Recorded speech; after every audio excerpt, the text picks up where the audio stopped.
Hello and welcome back to my channel. If you're new here, my name is Tiffany and I'm an elementary education major in Texas.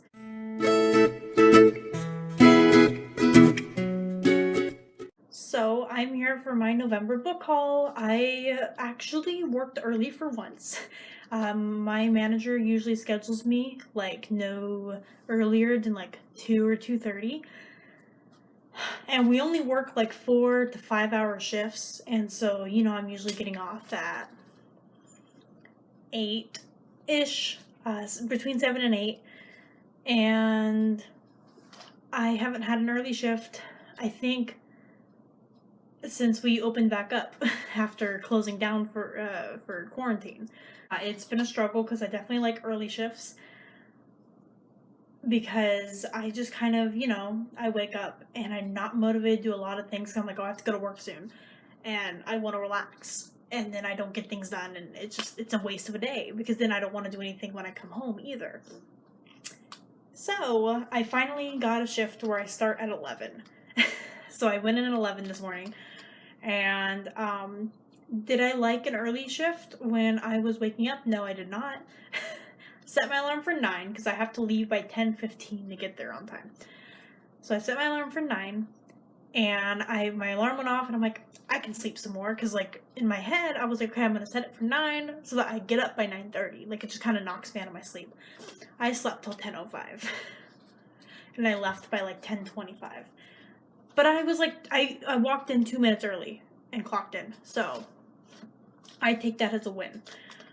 So yeah, anyway, back to the original point.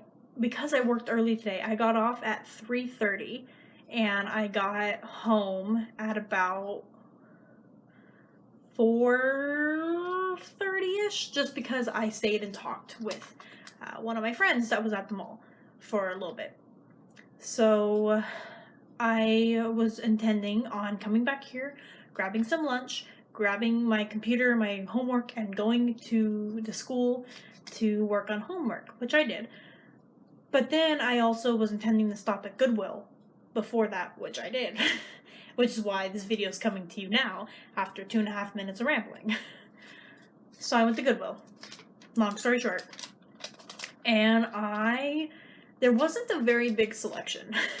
It was a lot of activity books and religious books and like very little kid books, like board books and sound books and things like that. And then like the top shelf, like only half of it was full. I don't know why, but it was and I saw one of the books that I like passed up on last time. So I don't know, but I ended up getting 14 books for $12.72. I could have spent a lot less. There's 2 books I picked up that I could have really left alone, but I mean, I was only gonna put them down if I was like, I don't like to usually spend more than like $12 to $15, just depending on what I have. But the fact that I walked out with $12 of books and 2 books that like I shouldn't have picked up, I'll take it. Let's get into the video with the first book. Right off the bat, one of the books I should not have picked up. Diary of a Wimpy Kid Dog Days hardcover. This was $2.49. I have this book. I own it. But by buying it at Goodwill, I can put this one in my classroom and either have like a second one or just keep my own personal copy to myself so it doesn't get damaged. That's my kind of thing with like taking books out of my personal library and putting them in my classroom.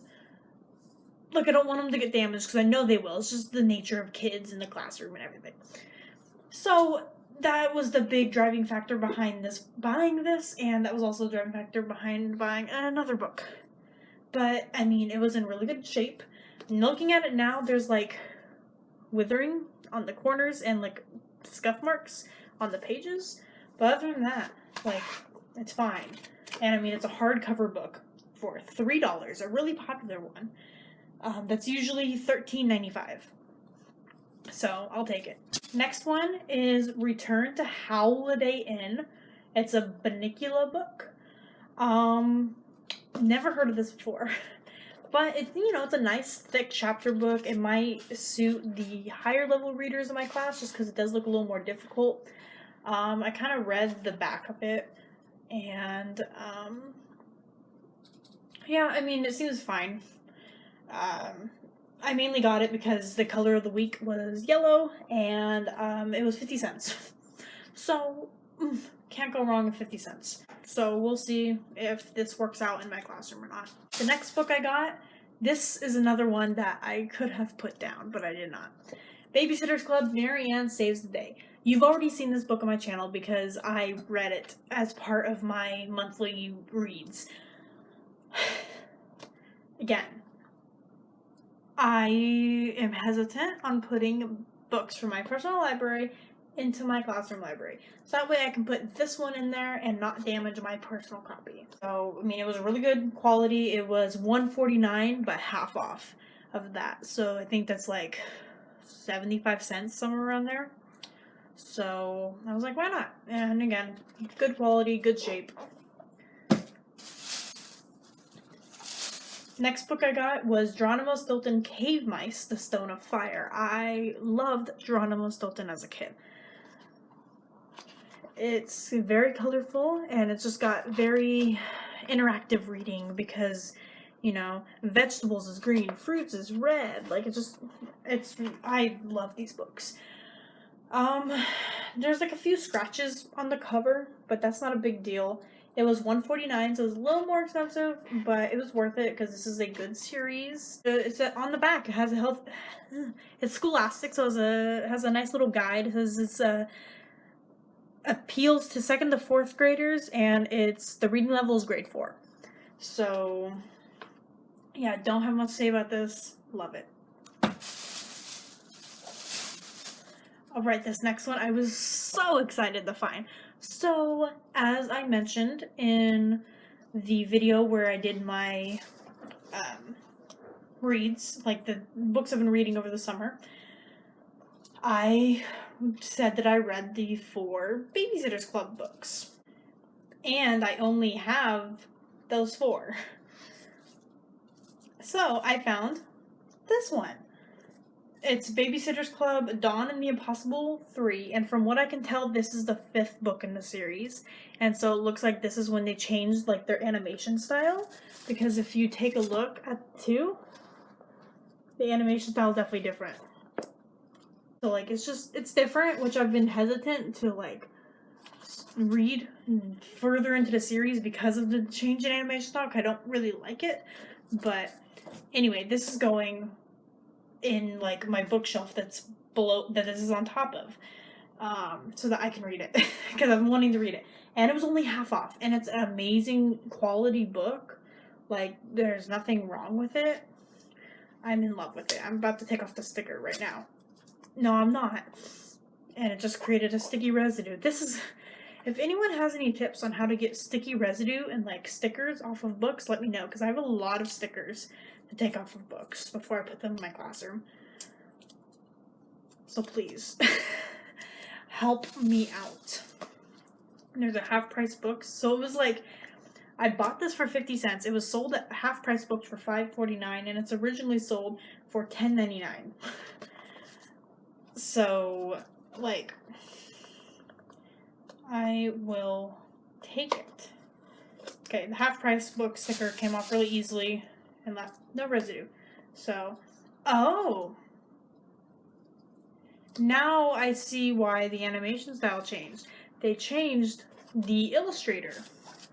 It was Raina Telgemeier, who I love. I mean, I have one of her own books down here, and I have another one back home. They changed illustrators. That makes sense. Okay. Interesting. Don't like it, but whatever. Okay, next one. This one, I was like, it somehow fell off the shelf, and I found it on the floor, and I'm like, hello. It's Jeannie B. Jones Has a Monster Under Her Bed. It was 99 cents, and I love Jeannie B. Jones. It was good quality. You know, nothing's really wrong with it. The only thing is I'm going to have to figure out how to take the Sharpie off the front cover. It has the original teacher's last name, and then probably like the reading level, the AR points or something.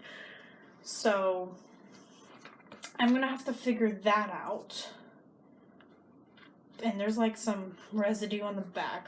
I'm really going to have to figure out how to get residue and stuff off books. Like, especially like paper books. Paperback books. There we go. So yeah, I want to get the whole set of Jeannie B. Jones. I already have like I think 1 or 2 from Goodwill. So I love Jeannie B. Jones. That was my book as a kid. This one I was so excited to find, especially because I had to pass up on a Magic Treehouse book last time. Magic Treehouse, Haunted Castle on Hallows Eve. This is number 30 in the series. It's a Merlin mission.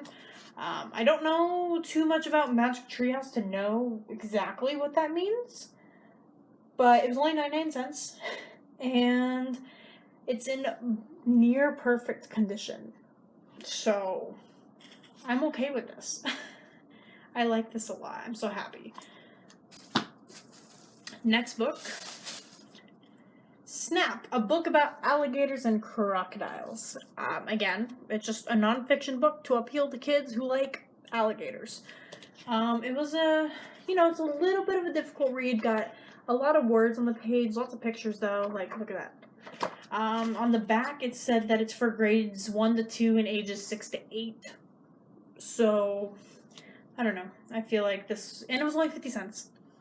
So, I want to try to get a good amount of nonfiction books, and I feel like I have, I definitely don't have enough nonfiction books, and a lot of nonfiction books I have are like lower level reading, but yeah.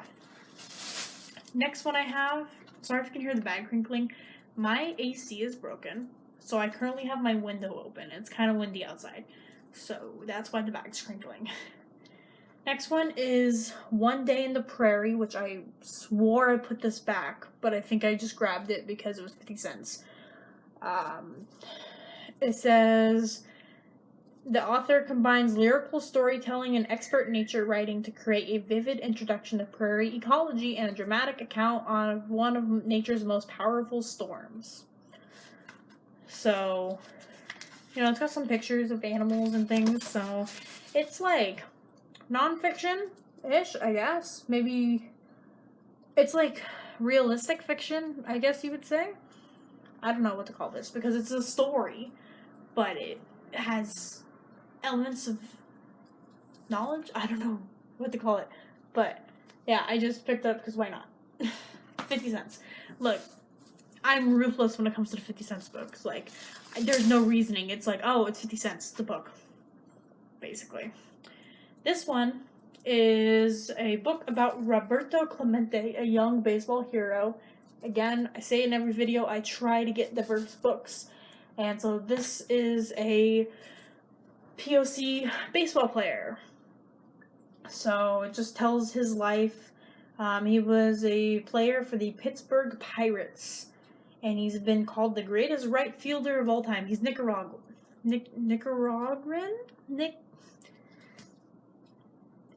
He's from Nicaragua.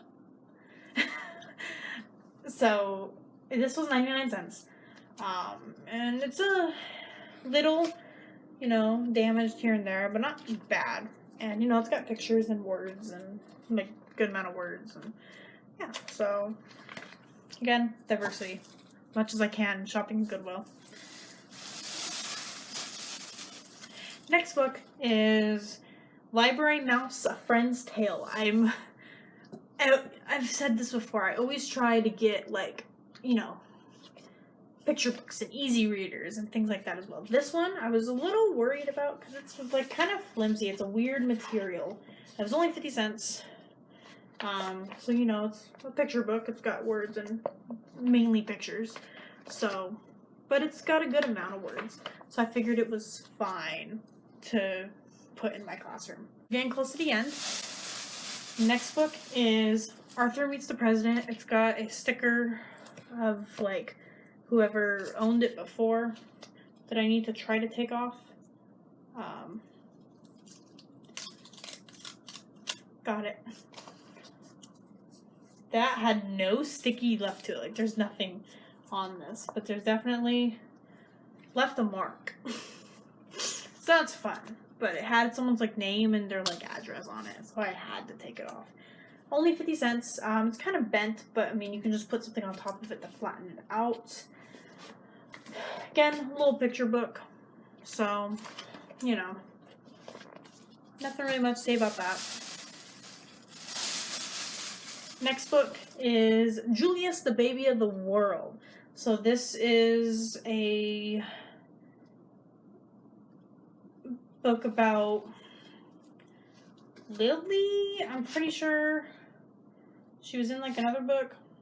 I don't know. But anyway, yeah, so it could help with kids who are getting a sibling because it goes through all that. And it's a picture book and it's nice and fun and yeah.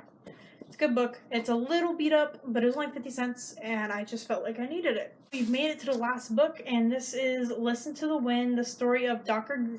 Greg and 3 Cups of Tea. I actually used this book for an assignment. It was in my school library and I found it and used it for an assignment. Used it for the cultural diversity. Again, diverse books. But I do need to take the book jacket off. This was $109, so it came out to like 54-ish cents. I do need to take off the book jacket just because I'd rather not have book jackets on the books, especially this one. It's so flimsy. Book jackets are hard to deal with, plus like you take it off and it's the exact same.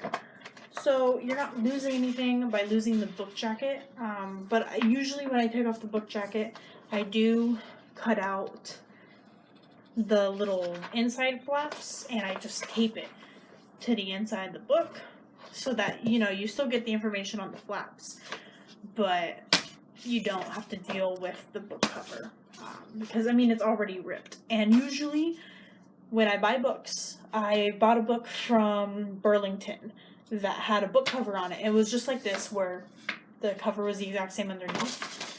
The cover was destroyed. It was all torn up and nasty.